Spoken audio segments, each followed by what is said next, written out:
Okay, I'm gonna have to talk kind of loud because the wind is so high today, but I wanted to share this with you. If you ever get a chance to see this particular museum, it's one of the most unique museums I've ever come across. It's in Shattuck, Oklahoma. We're in Shattuck right now, and I don't get up this way very much, so I thought I'd better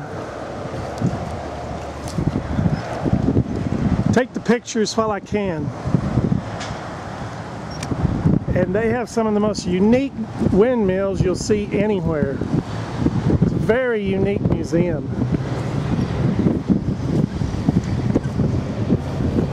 I'm going to walk through here and just kind of show you some of the different styles of windmills they have here. Some of them I never even knew myself existed. And this is a donation-supported museum. Matter of fact, right there, you just sign the register and drop the money in the little pipe there. Some of these are enormous. This one over here, and most of these are wooden windmills from the 1890s on up. That one there's a huge one. These are wooden windmills. That's a very unique. That one right there is a very unique design, and I have no clue as to. It looks like it might be European, but I don't know. It's just a whole field here of windmills and a couple of houses. This house over here, the next time you see one of those $1 million windmills that are screwing up the landscape all around the country, you look right there, it started right there. That's a wind charger, 6-volt wind charger, made by Zenith Corporation, 1930. And that is how they got their lights. Went into a battery bank of glass jars that had liquid electrolyte, stored the charge for a while, and coal oil, if you look there behind it, as a matter of fact, look around here. Okay, there's the windmill that would have been behind the house and the water storage tank. There that would have stored the water. There's some more, there's the wagon. And some more windmills. And that there's they've got a restored general store, general mercantile. Real interesting. But over here is a restored dugout. And I wish the door was open. They used to keep it open, and now it's locked. But everything inside is how it would have been. This actually came off a ranch. It's donated to the museum. And inside is just very interesting. I really wish we could go in and look. And of course, if you look right there behind it, yes, that is an outhouse. The old style outhouse. And yes, my grandmother did have one, and I did use it. Now this is a very unique windmill. I've never seen one like this. This pumps water. It's a wind-powered design that,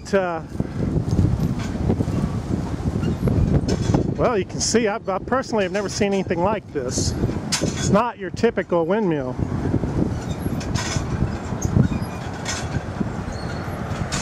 And right there's an interesting looking one.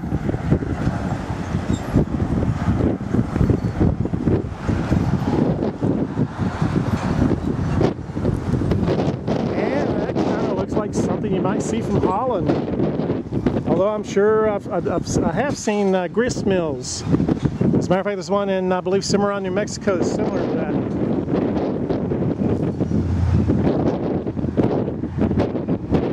This is just one of the most interesting museums that I've ever seen. with all these different styles of restored windmills from about 1880 on up.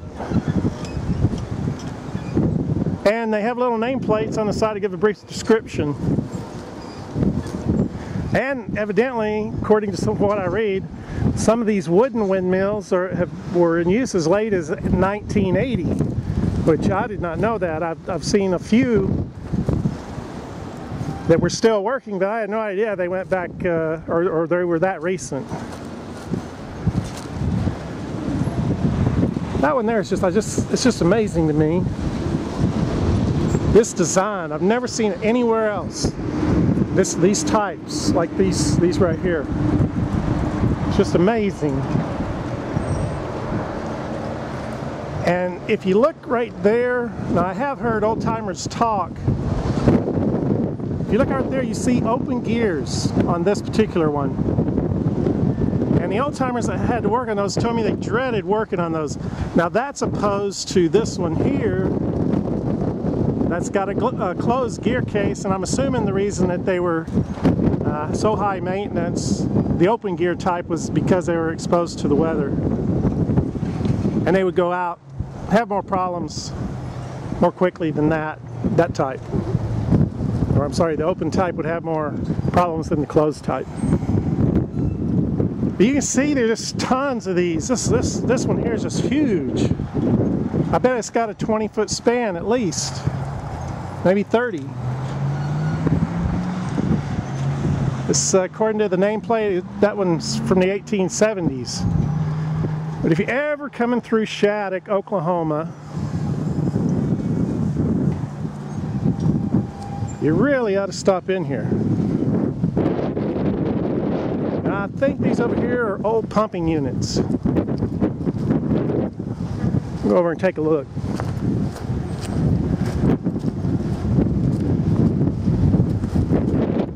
Yeah, it's a well drilling rigs. And I knew one there in town where I live that had told me that he had started helping his father drill with these type of units back around 1910 or 1920, and he told me at that time that the Ogallala was, you could drill 12 feet and hit the Ogallala, and a lot of wells now have to be 400 feet deep. Obviously, it is a finite resource, water. It's a very interesting museum.